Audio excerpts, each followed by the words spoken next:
So yun guys, good morning. Dito pala tayo ngayon guys sa Nabutas Market.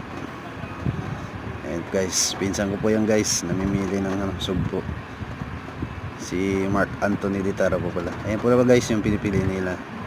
Bali, binabay size by size na nila yung sugpo. Tsaka alimango.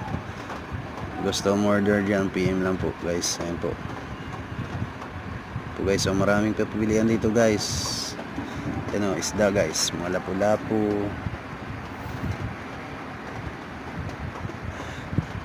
Ayan guys, so lapit-lapitan natin guys.